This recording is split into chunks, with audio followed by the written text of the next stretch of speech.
A paz do Senhor, meu irmão, minha irmã, seja muito bem-vindo. Você, professor de Escola Bíblica Dominical, ou você que está aqui acompanhando o nosso canal, como é de costume, nós estaremos aqui ministrando mais uma vez a lição da nossa revista da Escola Bíblica Dominical. Neste trimestre, nós estamos tratando o tema Esther. Estamos estudando o livro de Esther e hoje estaremos ministrando aqui a lição de número 13, que tem por título Uma Serva de Coragem. Meu nome é Lucas, sou evangelista, congrego aqui na Assembleia de Deus, Ministério Nação Madureira, ADAS 14, em Palmas, Tocantins. Dirigida pelo pastor Erisvan Batista Nunes, presidido pelo Campo Nação Madureira no estado Tocantins, pastor Amarildo Martins. Estamos aqui muito felizes por poder cooperar com o seu ministério, com a sua chamada. Como é de praxe, eu vou revisar, ou na verdade, eu vou atualizar você sobre o contexto em que estamos e qual é o objetivo aqui da minha aula. Aqui na minha aula, o meu objetivo não é ficar adentrando ponto a ponto da lição ou repetindo apenas o que consta na revista, porque você tem a revista em casa, você tem todo o subsídio que a revista propõe a mim e propõe a você. O meu intuito aqui é somar com o seu estudo, ou seja, trazer alguns textos bíblicos que possam enriquecer a sua aula e também algumas colocações que possam fortalecer o seu ensino de modo a estruturar melhor as suas ideias e a somar, acrescentando algo àquilo que você já vem estudando, que você já está preparando para a sua aula deste próximo domingo. Quando nós iniciamos aqui a revista, nós vamos iniciar já no tópico de número 1 com o tema Esther, um exemplo a ser seguido. E quando nós iniciamos falando sobre Esther, um exemplo a ser seguido, o que nós precisamos compreender é que a revista vai destacar para nós 3 pontos específicos. Primeiro, a relevância da beleza interior, Esther, uma história de sucesso, e depois fazendo a diferença no mundo. Quando nós falamos sobre a relevância da beleza interior, nós estamos querendo destacar aqui um ponto importante que Deus observa em nós, que é a intenção do coração. Eu destaquei que Deus ele tem um propósito para todos nós. Deus conhece o nosso chamado, porque foi Ele mesmo que nos entregou. E todos nós temos um caminho. E Deus sabe a sinceridade do nosso coração ao trilharmos esse caminho. Não importa, irmãos, olha só, não adianta você pensar que estará enganando ao Senhor. A Bíblia vai falar que vamos chegar lá no céu muitas pessoas, muitos pregadores, pessoas que expulsaram demônios, pessoas que fizeram muitas coisas e Jesus simplesmente vai dizer, eu não lhes conheço. Por quê? Porque nós estamos tratando de um Deus que conhece a profunda intenção do nosso coração. Eu destaco o Salmo 138, verso 8, que diz, o Senhor cumprirá o seu propósito para comigo. Deus vai cumprir o seu propósito comigo e com você que está me assistindo. E quando você estiver ministrando a sua aula, aplique muito bem isso lá com os seus alunos, lá na sua congregação, da importância de que as armadilhas, as lutas que o mundo coloca em nosso caminho, os desertos que nós precisamos passar, não tira de nós a vontade e o propósito de Deus na nossa vida. Deus ele permanece firme no propósito conosco quando Ele conhece a intenção do nosso coração. Ele sabe que o desejo que nós temos é servi-lo e honrar o chamado que Ele tem para a nossa vida. Olha só, quando nós falamos também da beleza interior, nós destacamos Efésios capítulo 2, verso 10, que vai dizer, porque somos criação de Deus, realizada em Cristo Jesus, para fazermos o que? As boas obras, as quais Deus preparou antes para nós praticarmos. Irmão, olha só, nós precisamos cuidar dos desejos do nosso coração e precisamos cuidar dos desejos do nosso coração fortalecendo a nossa fé. Quando fortalecemos a nossa fé, nós manifestamos as boas obras. É curioso lembrar, e eu creio que você já tem muito conhecimento quanto a isso, que ninguém é salvo pelas obras, mas as nossas obras revelam a nossa fé. As obras são reflexo daquilo que cremos, daquilo que acreditamos. Nós precisamos manter a nossa fé firme, de modo que a nossa fé manifeste obras externas em nós, e que nós seremos salvos não por aquilo que fazemos, mas por aquilo que cremos em Cristo Jesus, e para aquilo que fazemos. Para que nós fomos chamados? Fomos chamados para anunciar as boas novas do Senhor e fazermos boas obras, como disse o apóstolo Paulo. Também precisamos destacar o Salmo de número 51, verso 10. Olha o que o salmista vai dizer. Cria em mim um coração puro, ó Deus, e renova dentro de mim um espírito estável. Olha só o que o salmista está dizendo. Ele está falando, Senhor, faça do meu coração um coração puro. Coloca dentro de mim um espírito estável, ou seja, um espírito de sinceridade, um coração de sinceridade, porque o salmista sabe que não tem como enganarmos o Senhor. Então, quando o nosso coração estiver eivado de vaidade, de soberba, de sentimento de esnobez, precisamos recordar o quê? Recordar que estamos aqui para fazer as boas novas ao Senhor. É curioso porque o comentarista, Bispo Abner Ferreira, ele trouxe para nós aqui na lição, no final do item 1.1 ainda, que enganosa é a graça e vaidade e a formosura, mas a mulher que teme ao Senhor, esta será louvada. E eu destaquei aqui para nós porque nós estamos em um momento, irmãos, que os jovens hoje procuram muito um relacionamento, procuram muito uma namorada, uma irmã, para se relacionar dentro da igreja, e de igual modo também os homens. E hoje, no nosso século, a cultura corporal, ela tem tomado de conta. A cultura financeira, os interesses secundários no relacionamento têm tomado de conta e têm entrado também na igreja, também nos relacionamentos cristãos. E o comentarista trouxe para nós esse destaque, que a mulher virtuosa, a mulher que teme ao Senhor, essa será louvada. Meu querido, minha querida, destaque também na sua aula a importância do relacionamento, do namoro, do casamento, do noivado, como isso é importante e como isso se aplica aqui. Por quê? Porque quando nós procuramos alguém para nos relacionarmos, quando nós procuramos alguém para nos casarmos, nós precisamos observar muito além daquilo que vemos, muito além do corpo físico, muito além das condições financeiras dessa pessoa, muito além da condição pessoal que essa pessoa vive no momento em que estamos vendo. Precisamos tentar enxergar e pedir para que Deus nos mostre a intenção do coração. Observar os pequenos detalhes é muito importante, porque é assim que Deus trabalha conosco. Deus, ele olha para nós e observa os pequenos detalhes da nossa vida, as profundezas da nossa mente, as profundezas do nosso coração, e ele sabe aquilo que o nosso coração anseia, aquilo que o nosso coração busca. Quando nós caminhamos, nós também precisamos entender que Deus nos ensina, Esther nos ensina que Deus cumpre os seus propósitos. E nesse tema eu destaquei aqui para nós o capítulo 2, versículo 10, que está lá em Efésios, que vai dizer, que eu já mencionei, porque somos criação de Deus, realizadas em Cristo Jesus, para fazermos aqui as boas obras. Olha só, Deus, ele fez em nós, ele nos colocou aqui para praticarmos as boas obras, para manifestarmos a sua palavra, para manifestarmos os seus propósitos aqui, através do chamado que ele nos deu. Esther foi colocada junto à casa do rei. Esther foi colocada em uma posição de grande honra. E quando Deus coloca Esther naquele lugar, Deus tinha para Esther um propósito.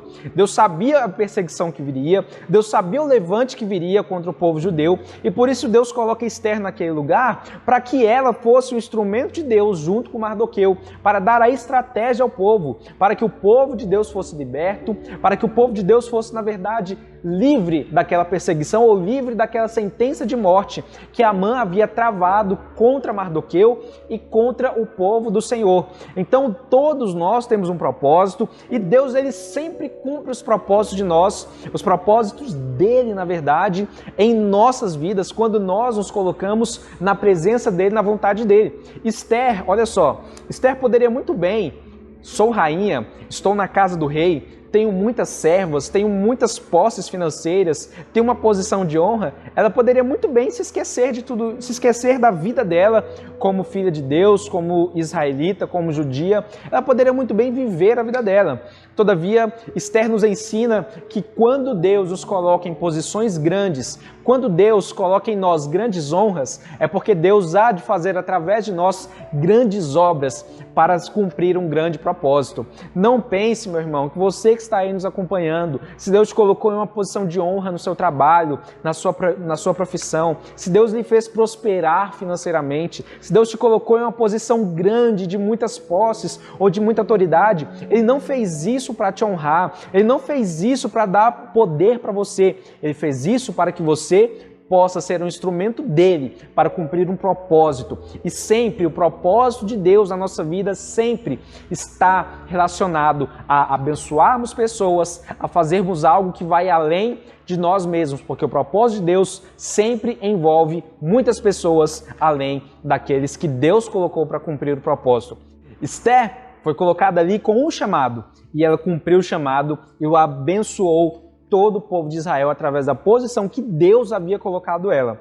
Colocamos também que quando entregamos ao Senhor, quando nos entregamos ao Senhor, compreendemos que Deus faz a diferença. Mateus 22, versículo 37 vai dizer: ame ao Senhor seu Deus com todo o seu coração, tudo, sua alma e toda a sua mente. Quando nós entregamos as nossas ansiedades, os nossos medos ao Senhor, irmão, descansa o teu coração. Esther descansou o coração. Quando Esther recebe a decisão, toma conhecimento de que o povo dela estava fadado à morte, estava fadado a uma perseguição poderosa e ferrenha, ela poderia se desesperar. Todavia, ela se junta com Mardoqueu e convoca o povo para orar e para jejuar. Por quê? Porque quando estamos com Deus, compreendemos que o Senhor faz toda a diferença. E nós descansamos o Senhor e procuramos as saídas corretas para resolver os problemas da nossa vida. Oração, jejum e confiança no nome do Senhor. Quando nós avançamos um pouco mais nos temas da nossa revista, nós vamos entender que, além de tudo isso, Esther teve coragem para permanecer no propósito, porque ela acreditou naquilo que Deus havia lhe direcionado para fazer. Às vezes, quando estamos passando por momentos difíceis na nossa vida, a nossa tendência é desistir do propósito de Deus ou duvidar daquilo que Deus falou que ia fazer. Porque, como diz o nosso pastor aqui, há uns dias atrás, em um culto que ele ministrou uma palavra poderosa para nós, por muitas vezes Deus revela para nós uma fotografia do futuro, uma fotografia do chamado, daquilo que Ele há de fazer lá na frente. E nós ficamos empolgados, nós ficamos felizes, nós ficamos alegres, mas Deus, muitas vezes, Ele não nos mostra o caminho que iremos trilhar até chegar nesse propósito. E o nosso pastor, além de tudo, tem uma frase que marca a minha vida. Ele diz: o propósito não anula o processo. Guarde isso na sua mente. O propósito não anula o processo. O que é isso, Lucas? Isso significa que Deus vai cumprir o propósito dele na minha vida, na sua vida, mas o processo nós teremos que passar. O processo do deserto, o processo da perseguição, o processo de superar as dificuldades, de superar os medos, de superar as incertezas, nós precisamos passar esse momento, porque o propósito ele vai ser cumprido, mas o processo ele tem que ser caminhado. Davi foi um homem que Deus tinha um propósito na vida dele, ser rei de Israel. Davi foi ungido rei de Israel, mas isso não impediu Davi de ser perseguido, não impediu Davi de ter que fugir, não impediu Davi de sofrer muitas perseguições, mas também não impediu Davi de alcançar o propósito de Deus na vida dele. Assim foi com Esther, assim foi com Davi, assim foi com José, assim foi com o próprio Jesus e assim também é conosco. O propósito de Deus, meu irmão, vai se cumprir na minha vida. Eu creio nisso. Vai se cumprir na sua vida. Você tem que crer nisso, mas não se esqueça. O processo, ele é muito doloroso em alguns momentos, mas o propósito, ele é como um mar de rosas, porque quando nós alcançamos o propósito de Deus na nossa vida, nós compreendemos tudo aquilo que o Senhor nos fez passar, toda aquela experiência que nós tivemos no caminhar do processo para chegarmos, para estarmos aptos a viver o chamado de Deus na nossa vida. Quando compreendemos isso também, entendemos que devemos sempre buscar o centro da vontade de Deus. E é isso que o nosso comentarista destaca já no início do capítulo 2, do item 2, do tópico 2 da nossa lição. Que Esther, ela teve Deus como centro da sua vida e que devemos ser fortes. Eu destaquei aqui 3 versículos para falar com vocês. Primeiro, Filipenses 3, verso 20, que diz: mas a nossa cidade está nos céus, de onde também esperamos o Salvador, o Senhor Jesus. Olha só, meu irmão, tem muita gente hoje que espera receber a honra de Deus aqui nessa terra. Tem muita gente que espera ser lembrado pelo seu pastor, pelo irmão, pelo líder, pelo chefe no trabalho. Deixa eu falar uma coisa aqui para você. O nosso tesouro está nos céus. Se Deus quiser nos honrar aqui, Ele vai nos honrar. Todavia, a nossa expectativa não pode estar pautada na lembrança do homem, irmão. Não pode estar pautada na honra aqui nessa terra. Porque a nossa cidadania, a nossa cidade está no céu. Porque nós esperamos o Salvador, o Senhor Jesus. E também confiamos nele. Lamentações 3:25, bom é o Senhor para aqueles que esperam por ele, para a alma que o busca. O Senhor é bom conosco quando nós esperamos no Senhor. O contexto que vivemos aqui, de pandemia, de crise, de Covid-19, irmão, isso tem assolado muitas pessoas. Tem assolado a mim também.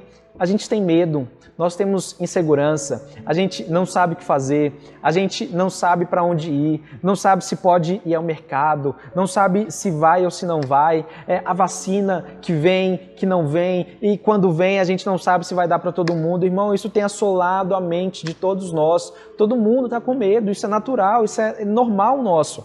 Agora, nós não podemos esperar só por isso, nós não podemos esperar só pela ciência, só pela vacina. Porque Jeremias é muito claro ao dizer que o Senhor é bom para aqueles que esperam por Ele. Nós esperamos pelo Senhor. E eu também falo para você, Salmo 55, verso 22. Lança o teu cuidado sobre o Senhor, e Ele te susterá. Não permitirá jamais que o justo seja abalado. Irmão, faça um adendo na sua aula sobre isso. Traga sempre isso. Eu creio que essa foi uma das intenções do nosso comentarista, do escritor da revista, em escrever sobre esse tema. Trazer para o contexto da igreja hoje que, sim, precisamos ter descanso, precisamos confiar na ciência, na vacina, na medicação que possa ser criada, mas a nossa esperança, irmão, não pode ser só isso. A nossa fé não pode estar pautada nisso. A nossa fé tem que estar pautada em Cristo Jesus. Aplique isso que o salmista está dizendo, Salmo 55, 22. Lança o teu cuidado, irmão, ao Senhor. Lança sobre o Senhor, deixa com Ele lá, e nós poderemos desfrutar a paz que excede todo o entendimento que o apóstolo Paulo escreve lá na frente. Caminhando, Deus sempre nos surpreende. Irmãos, olha só, nós sempre pensamos em algo e Ele sempre tem algo maior e além do que sonhamos. Na aula passada eu falei sobre Abraão, eu não vou repetir aqui para não tomar o nosso tempo, mas também deixei um trecho, um corte da aula passada em os vídeos aqui atrás, você pode olhar aqui no nosso canal, em que eu falo da surpresa que Deus fez a Abraão quando ele chegou lá para sacrificar Isaac, e uma revelação muito forte sobre o carneiro que Deus entregou para Abraão sacrificar naquele dia. Abraão sobe com uma expectativa, mas Deus o surpreende. Por quê, irmão? Porque Deus, ele sempre faz algo muito além daquilo que sonhamos. Irmão, quando você coloca a sua fé em ação, você pode pedir algo, você pode clamar por algo, se isso for da vontade de Deus, Deus vai fazer algo muito além daquilo que você imagina. Coloque a sua fé em ação. Creia, profetize, descanse no Senhor. Peça para que Deus cumpra a vontade dEle na sua vida, na minha vida. Descanse nele, Deus vai nos surpreender, vai fazer algo além do que imaginamos. Salmos 27, verso 14 vai dizer, espera no Senhor, anima-te, e Ele fortalecerá o teu coração. Espera, pois, no Senhor. Irmão, espera no Senhor. A revista tem pautado muito sobre isso. A solução do povo judeu veio de onde? Veio de oração e de jejum. Veio em descansar, em confiar no Senhor. Salmo 27, 14. Espera no Senhor e seja forte. Espere no Senhor. Seja forte, meu irmão. Não desista. Não pare a caminhada, permaneça firme, siga o caminho que você está trilhando, siga o caminho do propósito, não pare no meio do processo, mas para isso, descanse o seu coração, descanse a sua alma, descanse a sua mente, não deixe que as notícias ruins, irmão, tomem conta da sua mente e do seu coração, descansa no Senhor, se cuide. Faça o que nós devemos fazer, assumir a nossa responsabilidade como pessoas, como filhos, como moradores dessa terra. Mas nós precisamos descansar no Senhor. Quando chegamos aqui nos finalmente da nossa lição, capítulo 3 vai falar que Esther era uma mulher virtuosa porque ela andava na presença de Deus e por onde ela andava, ela levava a presença do Espírito de Deus. E eu quero destacar para você aqui, eu destaquei aqui alguns versos para nós tratarmos aqui nesse final e que eu tenho certeza que vai enriquecer muito a sua aula. Eu quero que você pegue sua Bíblia aí, anote esses versículos que eu vou mencionar, porque Esther não teve medo do contexto que estava passando. Esther guardou a sua língua. Aqui aprendemos que precisamos saber como nos portar e como falar. O que estamos falando por aí? Novamente, aqui traz um ensino sobre a postura de Esther. A postura que Esther teve diante da crise. Nesse contexto, tem muita gente, irmão, se levantando para falar mal da igreja, para falar mal de pastor, para falar mal de prefeito, para falar mal de governador, para falar mal de presidente, para falar mal de vereador, de deputado, de senador. Irmão, hoje todo mundo... A gente, o homem, o ser humano naturalmente já é murmurador, né? Mas nesse momento de pandemia, parece que ainda mais esse sentimento tem se aflorado, principalmente no meio da igreja, e uma crítica desordenada, irmão. Nós estamos sendo levantados como pessoas para reclamar, para maldizer a igreja, para maldizer a liderança. Irmão, olha só, sempre que você desejar fazer isso, para e ora, irmão. Ora pelo seu pastor. Tem muitos pastores por aí, Brasil afora, aqui em Palmas também, que deixaram suas igrejas ao léu, se esconderam, pararam, não sabem o que fazer. Irmãos, todos são seres humanos. Não levante a sua voz para maldizer, para amaldiçoar. Irmão, se você está tendo dificuldade na sua igreja com o seu pastor, se talvez o seu pastor não tenha tido sabedoria sobre como proceder, sobre como conduzir a igreja nesse momento, ore pela vida dele, irmão. Abençoe a vida dele, abençoe a família dele, a casa dele. Se o seu prefeito, se os políticos do seu estado, da sua cidade, não vem sabendo como conduzir essa crise, meu irmão, ore por eles, abençoe eles. Nós fizemos aqui o que nós mais estamos fazendo aqui, o que Deus mais colocou no coração do nosso pastor é a necessidade de clamarmos a Deus, de orarmos a Deus para que Deus abençoe os gestores públicos, para que Deus abençoe os secretários públicos, para que Deus abençoe os prefeitos da nação, os governadores da nação, o presidente da nação, os políticos como um todo, os pastores como um todo. Muitos pastores que não tem conseguido ter uma sabedoria, um discernimento, irmão. O que cabe a nós nesse momento é orar. Coloque também isso lá na sua aula. Esther, quando ela ficou sabendo da crise, quando ela ficou sabendo da perseguição, ela não saiu esperneando, reclamando: meu Deus, Deus se esqueceu de nós, Deus vai nos deixar morrer. Não, ela entrou para o quarto e foi orar, foi jejuar, foi colocar o seu joelho diante da presença do Senhor. É isso que a igreja precisa. Precisamos aprender a ter a sabedoria que Esther teve. Nós precisamos orar ao invés de criticar. Olha só o que o apóstolo Paulo escreve a Tito, lá em capítulo 2, versículo 1. Tu, porém, fala o que convém à sã doutrina. Irmão, no seu trabalho, não pare no seu trabalho para maldizer o gestor, para maldizer principalmente a sua igreja. Nós precisamos anunciar a sã doutrina, a palavra de Deus. Atos capítulo 9, versículo 20, olha só. Logo entrou nas sinagogas e pregava que este Jesus era o Filho de Deus. Paulo, por onde ele andava, ele pregava. Imagina só a vida de Paulo, irmão. Sofreu, foi perseguido, ninguém queria ele. Ele poderia muito bem ficar reclamando: olha, os judeus não me querem, os gentios não me querem, os discípulos não me querem. Todavia, ele decidiu orar por essas pessoas e pregar, anunciar que Jesus era o Filho de Deus. 2 Timóteo, capítulo 4, versículo 2, que pregues a palavra, instes a tempo e fora de tempo. Irmão, tempo e fora de tempo é a todo momento. É o momento de pregarmos a palavra de Deus. Eu quero falar para você também, para finalizarmos aqui a nossa lição, 1 Tessalonicenses, capítulo 5, versículo 25. Olha só o que Paulo escreve. Irmãos, orem por nós. Aqui o apóstolo Paulo, grande homem de Deus, grande pastor, grande evangelista, grande missionário, poderia muito bem estar falando tantas coisas, estar reclamando pelas perseguições que vivia, pelas dificuldades que enfrentou, mas ele falou a seguinte expressão que toca o meu coração nesse momento: irmãos, orem por nós. Nós precisamos orar. Eu dou até uma sugestão, você que está nos acompanhando aqui, finalize a aula da sua EBD neste domingo, chame o seu pastor, chame o corpo de liderança da igreja e junto com a congregação, levante um clamor. Levante um clamor pelos pastores Brasil afora, pelos políticos, pelos gestores públicos, pelos empresários, pelas famílias. Nós precisamos orar. Para reclamar, irmão, já tem muita gente aí. Nós precisamos aprender com Esther. Esther, no momento de maior aflição, perseguição, pena de morte ao seu povo, ela entrou para o quarto, foi orar, jejuar e pedir uma estratégia ao Senhor. É isso que nós precisamos fazer. Amém? Eu quero falar que o meu desejo é que a sua aula seja uma bênção. Que lá onde você for ministrar, que o Senhor fale muito com a sua igreja, fale muito com você através de você.